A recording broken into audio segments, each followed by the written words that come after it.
Hello, Henry here.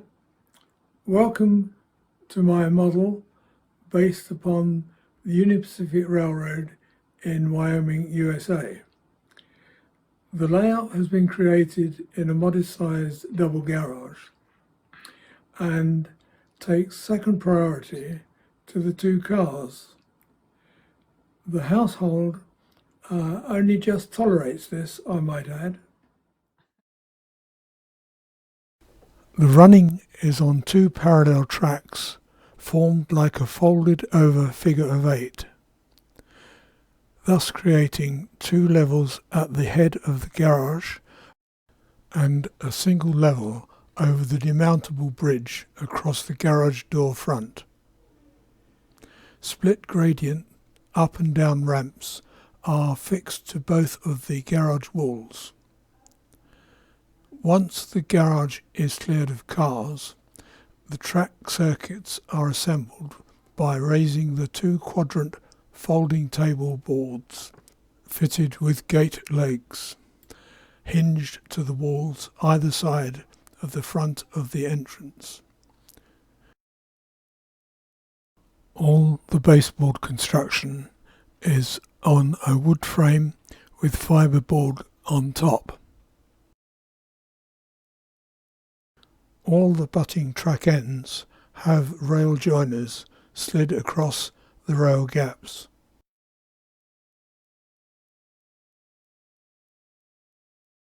The demountable centre bridge span is hooked to both the quadrants. Circuit wiring is plugged in at each end.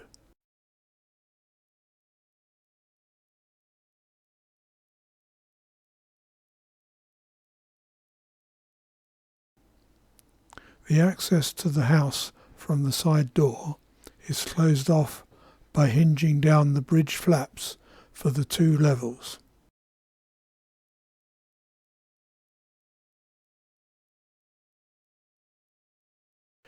There is a turnaround loop to one side of the lower level with up and down ramps under the town scene. The tracks arise on the upper left of the background. The hill to the right of the station is of fiberglass made over chicken wire and lifts off for access. Expert modelers will see that my efforts fall short of their high standards, so are advised to switch off at this point to avoid cringing at the very poor detail. For those game enough who want to share my pleasure, you can join me in the next 40 minutes running my collection. This video is a display of my HO scale model Union Pacific trains, collected from the USA and UK over some 30 years. The backdrop of the layout along the walls of a double garage is loosely based on an imaginary interpretation of Green River in Wyoming, USA.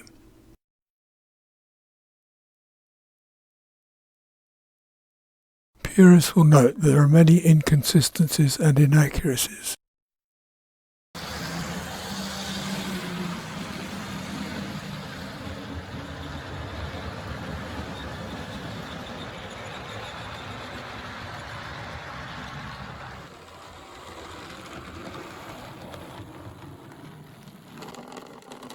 Handcart operations can be dangerous if you don't know when trains are coming.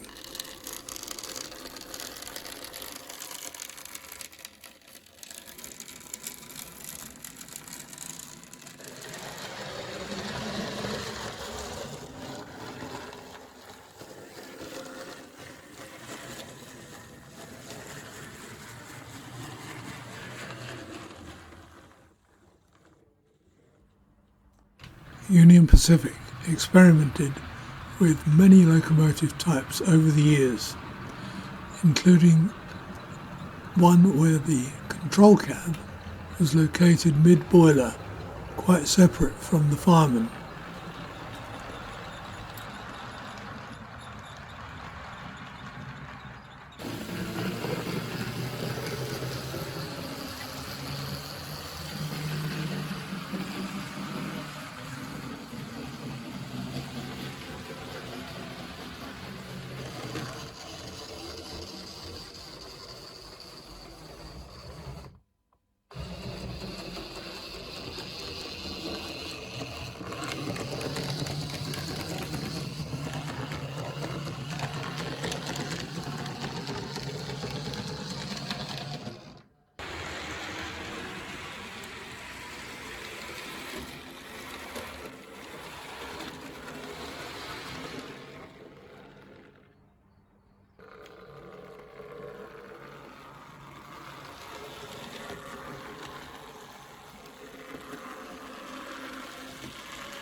That was fun, but a bit too fast. Number 119 was a 440 steam locomotive, made famous for meeting the Central Pacific Railroad's Jupiter at Promontory Summit, Utah, during the Golden Spike ceremony commemorating the completion of the first transcontinental railroad in 1869.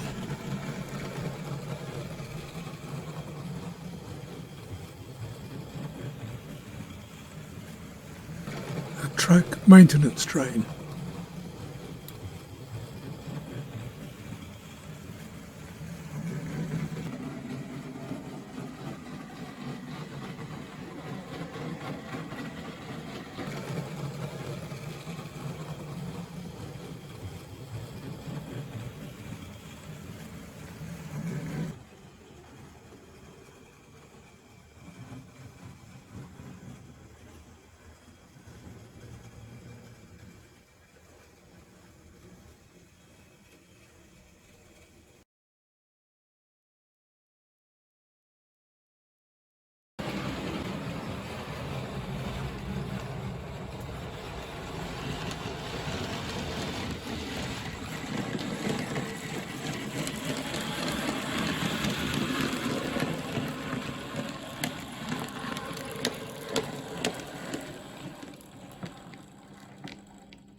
As the West opened up, the routes from Chicago to Los Angeles, San Francisco and Portland required greater freight and passenger train capacity and therefore increasingly more powerful engines.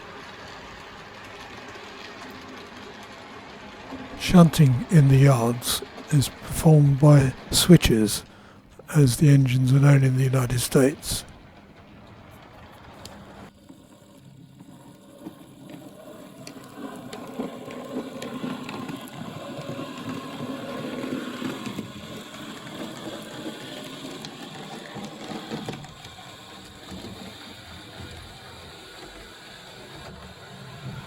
Here they move snow equipment westwards to the mountain passes in readiness for winter.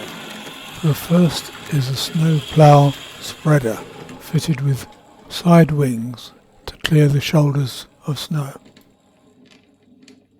The railroad used many different types of switches over the years, and latterly even quite large diesel locomotives like the SD24 were used for switching.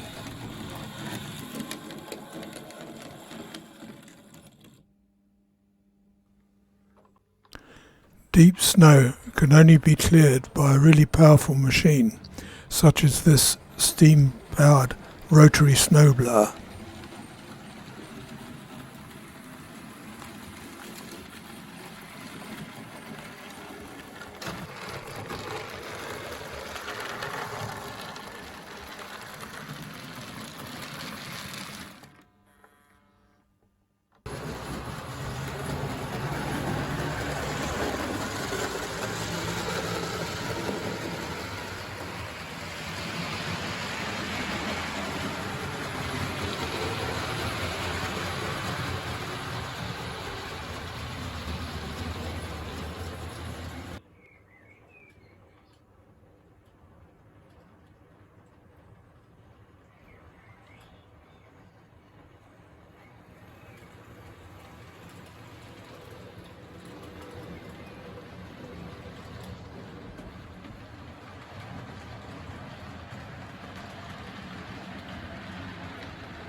This work train has crew accommodation as well as blacksmiths' cars, etc.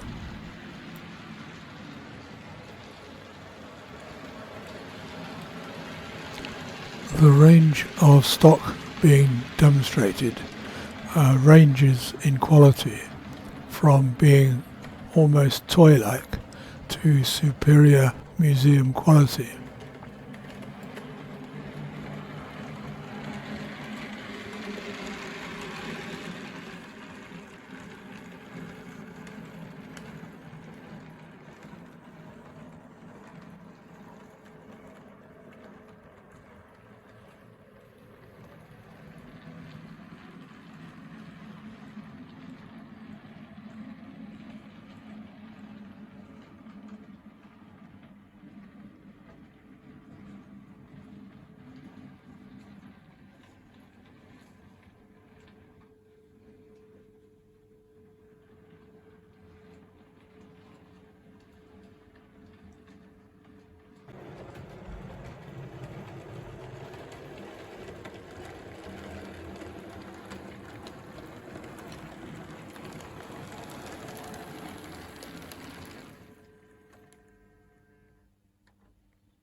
This passenger train, known as the Overland, is pulled by an FAF class locomotive capable of reaching 100 miles an hour.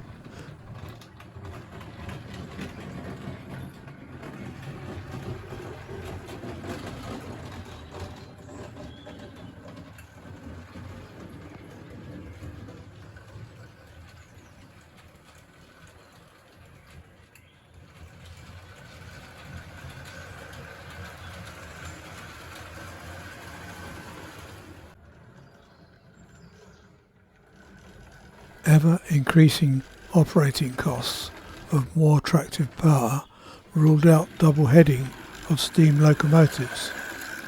Longer chassis with greater numbers of driving axles from 3, 4, 5 and eventually 6 were used, especially to climb Sherman Hill grade just west of Laramie. The 6-axled chassis proved inflexible on many of the track curves, and by 1936 Union Pacific bought the first of their 4664 articulated Challenger locomotives. They had a maximum speed of 70 miles an hour and a tractive effort of some 97,000 foot-pounds. Compare that to the UK's Flying Scotsman of some 36,000 foot-pounds tractive effort.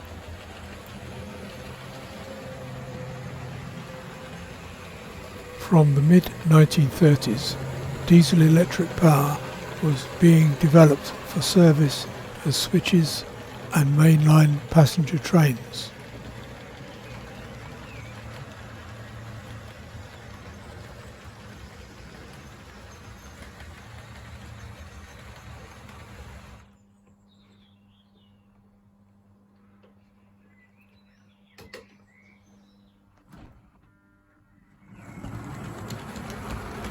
The last of the steam locomotives built for Union Pacific was 844. It was another FAF class Great Northern engine.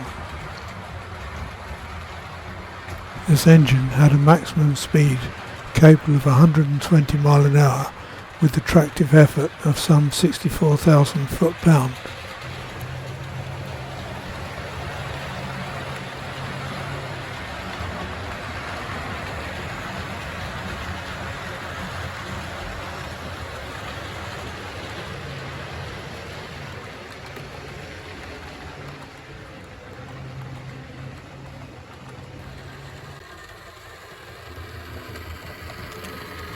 Local Services Railcar.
It's not clear whether Union Pacific ever actually owned one of these box cabs.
In this period, the use of diesel power is becoming increasingly dominant.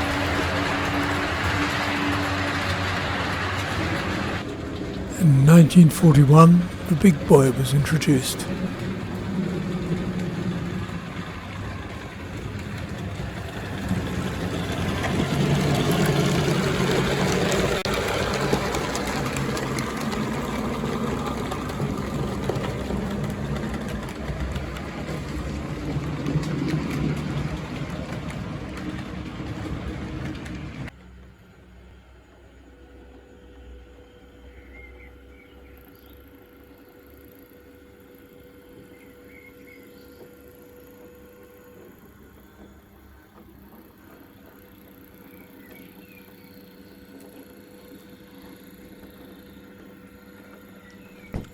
All of the diesel-driven locomotives are called electromotive diesels, EMDs.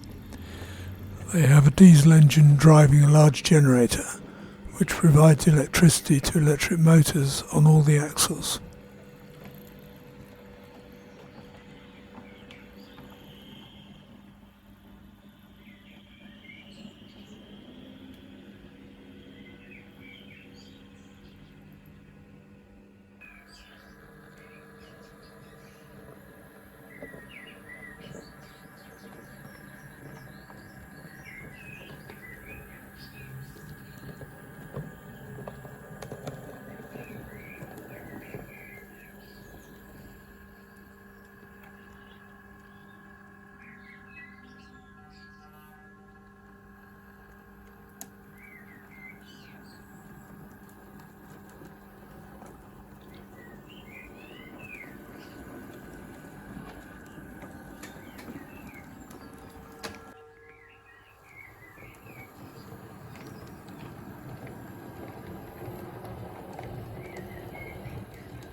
Union Pacific used quite a lot of the Southern Pacific locomotives.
Between 1941 and 1944, 25 big boy locomotives were built to haul freight over the Wasatch Mountains between Ogden, Utah and Green River.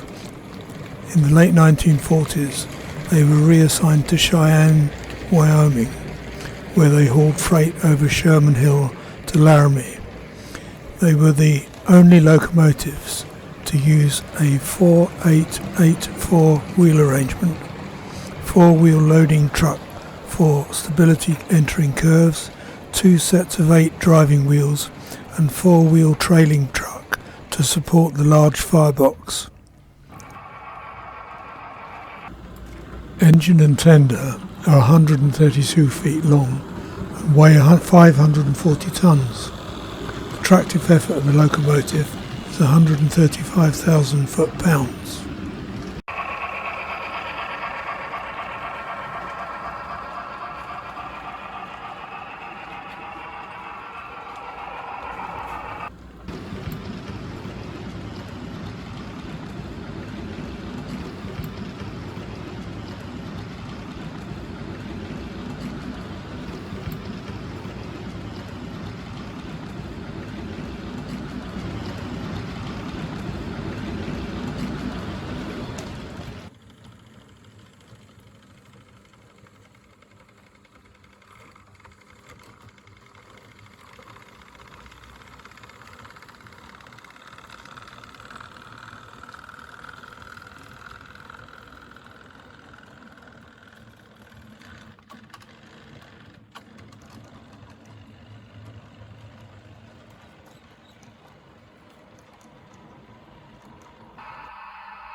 There are 3 big boys in the collection, and this one is fitted with sound.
In the 1950s, Union Pacific adopted gas turbine power, culminating in the 8,500 horsepower Big Blow locos.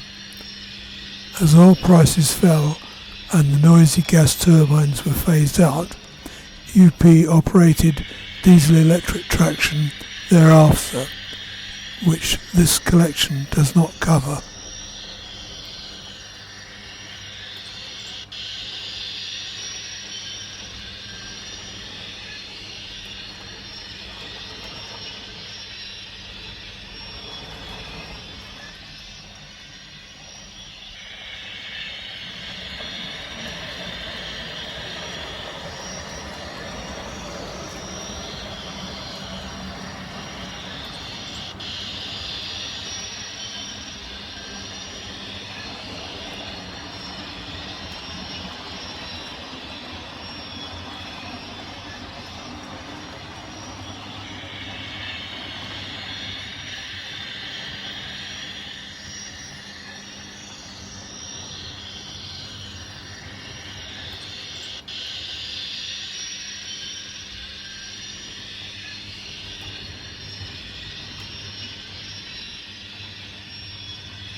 Series 1 and 2 of these gas turbines each generated 4,500 horsepower.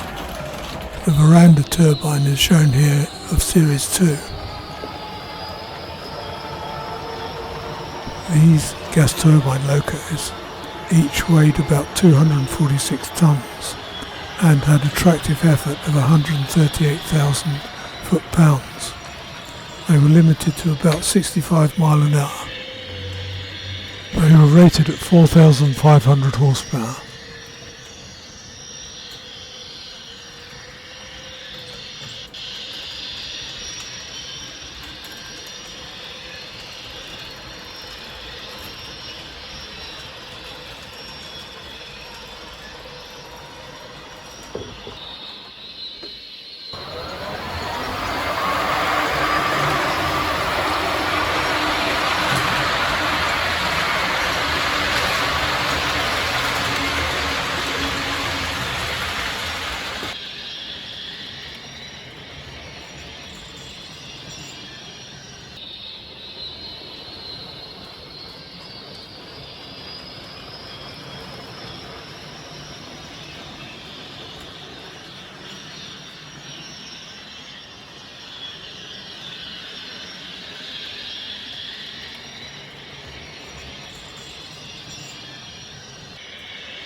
The Series 3, known as the Big Blow, were comprised of 3 units, totalling 380 tonnes, producing 8,500 horsepower, with a tractive effort of 212,000 foot-pounds.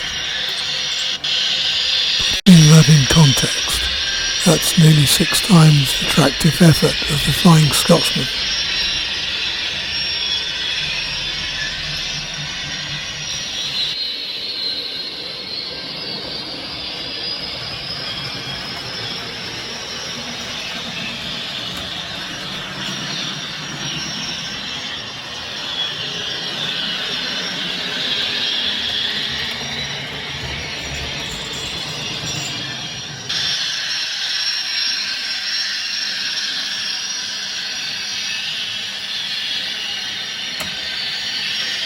This isn't Union Pacific, it's a visiting Santa Fe railcar.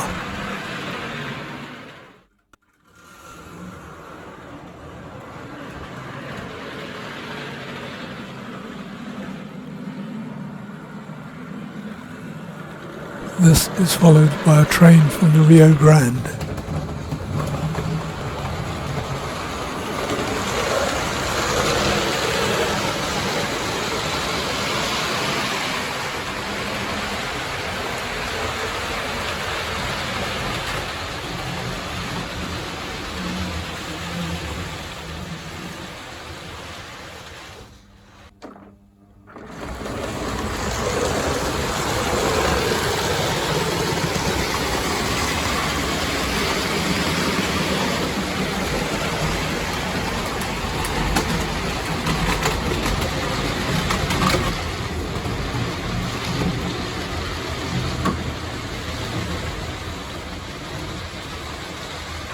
Last of all, we have the Santa Fe Super Chief running the circuit of the garage, crossing the demountable bridge to allow car access.